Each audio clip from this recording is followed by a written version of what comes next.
먼저 저희 이제 오늘 이제 저희 어머님이 검사를 한번 해보셨는데 네. 혹시 뭐 결과는 좀 어떻게 나오신 건가요?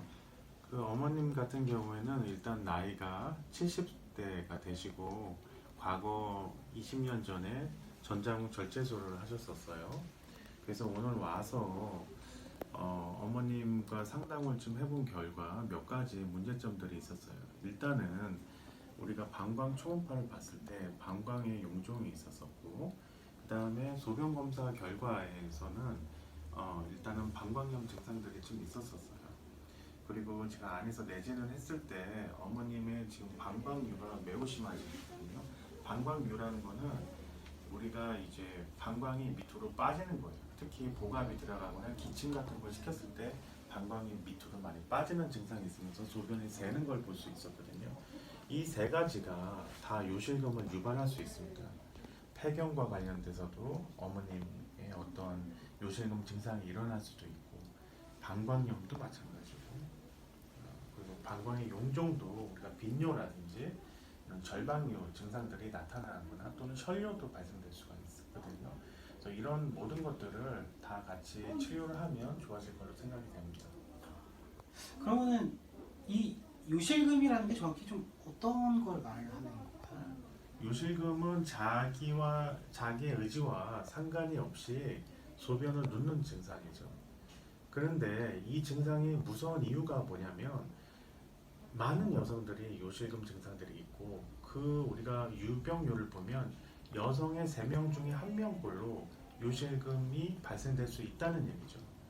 특히 여성의 나이가 많아질수록, 우리가 이 노화가 될수록 요실금 증상이 일어나는데 40대 이후서부터 요실금 증상들이 굉장히 심합니다. 그리고 남자에 비해서 여성들은 요실금의 발생률이 약 10배 정도 더 높은 걸로 알려져 있어요. 그렇기 때문에 많은 사람들이 요실금에 대해서 관심을 갖고 이거에 대해서 적극적인 방법으로 진찰과 치료를 하시는 게 좋을 것 같이 생각이 됩니다. 이게 아까 여기 저희 검사할 때 어머님도 그렇고 실은 이 요실금이라는 게 실은 뭐 큰 질병 질환이 아니라고 생각을 하시더라고요. 네. 그럼 이제 그거와는 다르게 이게 생각보다 위험한 질환일 수도 있는 거네요. 그럼요. 우리가 단순히 요실금으로 왔는데 알게 모르게 내가 만성 방광염에 걸려 있는 경우가 많아요. 그래서 항생제를 치료를 해야 되는 경우도 있고요. 아까처럼 우리 방광에 용종이라든지 종양이 있는 경우도 간간히 발견되는 경우도 있고, 부인과적으로 골반염이라든지 질염이라든지 또는 이런 방광류, 직장류 이런 골반에 어떤 문제가 있는 경우도 있기 때문에 단순히 그냥 얘기만 들어서 보는 것보다는 초음파라든지 내진이라든지 아니면 피검사를 통해서도 많은 부분을 알 수가 있습니다. 그럼 이렇게 말씀해주신 대로 이 요실금이라는 게 뭐 한 가지 원인 때문에 발생하는 게 아니고 다양한 원인이 있는 거네요. 네, 다양한 원인이 있는데 이런 원인이 있는 사람도 있는 반면에 단순히 내가 나이를 들어감에 따라서 요실금이 발생되는 경우도 있는데, 이거는 폐경과 관련된 요실금이 있어요. 여성이 폐경이 되면 방광의 용적이 약간 작아지거든요. 그리고 방광이 약간 민감하게 되는 경우도 있고요. 또 여성들이 출산을 하게 되잖아요. 그러면 우리가 출산을 할 때 산도를 통해서 아기가 나올 때 이 요도 근육과 신경을 과도하게 아기가 나오면서 누르게 되거든요. 누르게 되면 여기 있는 인대라든지 근육이 늘어나거나 손상이 되는 경우가 있습니다. 그래서 여성들이 젊었을 때는 괜찮지만 나이가 들어가면서 근육량이 적어지면 처음에는 손상이 되더라도 우리가 근육으로 버텨주던 게 나중에는 근육이 좀 없어지면서 요실금 증상이 심하게 나타나거든요. 그래서 그러한 것도 우리가 잘 봐야 될 것 같습니다. 그럼 좀 이렇게 이런 요실금이 좀 많이 발생한 나이 연령대가 있을까요? 남성 요실금이 워낙 적기 때문에 남성 요실금 비해서 여성이 한 10배 정도 많다고 했었잖아요. 그래서 여성들 경우에는 40대 중반서부터 요실금 환자들이 많이 느는 걸 볼 수 있고, 50대 폐경이 될 때 정점을 찍어요. 그래서 50대 여성들이 가장 많아요.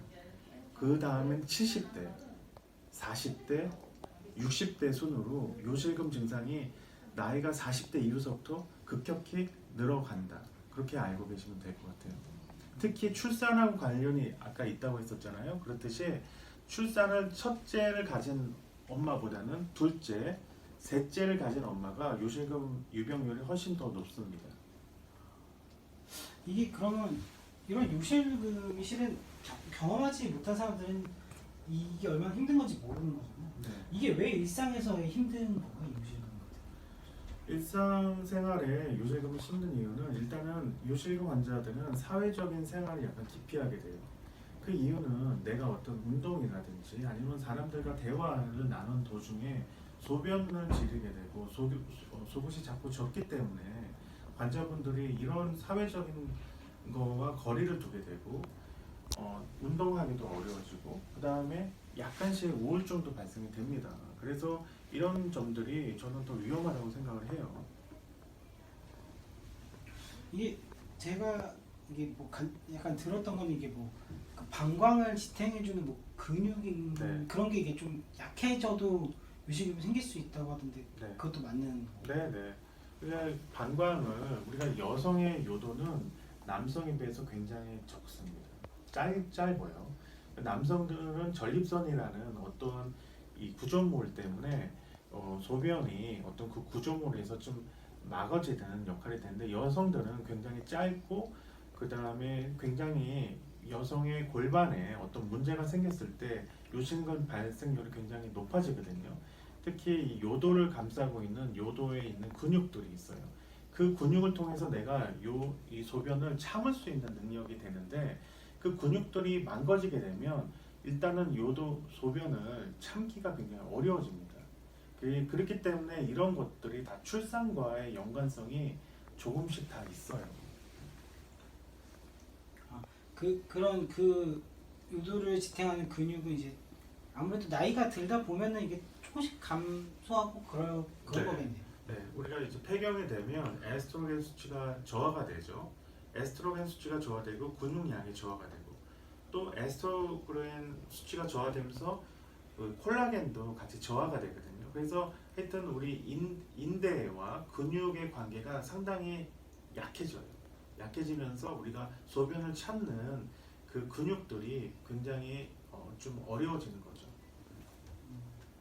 이제 마지막으로 이제 그럼 아까 전에 이제 뭐 저희 어머님한테도 설명해 주셨는데 이 좀 요실금을 예방하기 위해서 좀 어떤 운동을 하는 것과 좀 어떤 생활 습관을 좀 갖는 게 좋을까요? 네. 그 요실금은 크게 세 가지로 나눌 수 있어요. 복합성 요실금, 절박성 요실금 또는 이 두 가지가 있을 때 복합성 요실금으로 나눌 수 있는데 일단은 복합성 요실금 같은 경우는 내가 운동하거나 복압이 증가될 때 우리가 소변을 저리는 증상들이 나타나죠. 웃거나 기침하거나.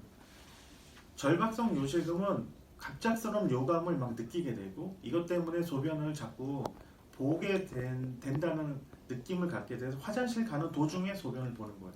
그 절박성 요실금. 이 복합성 요실금과 절박성 요실금 모두 다 운동 치료를 통해서 다 호전이 됩니다.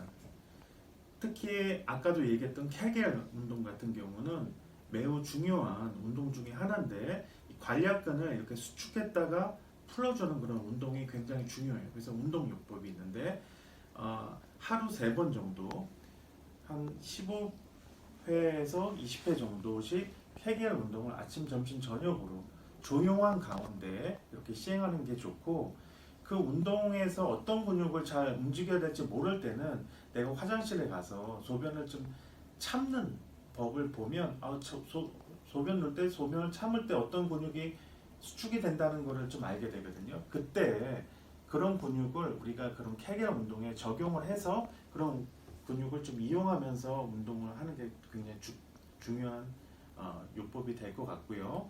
두 번째로는 우리 행동요법이 있어요. 행동요법은 일단은 어떤 우리가 술을 많이 마신다든지 아니면 우리가 알코올 섭취가 좀 높다든지 또는 비만하다든지 그러면 좀 비만했을 환자가 요실금률이 좀 높거든요.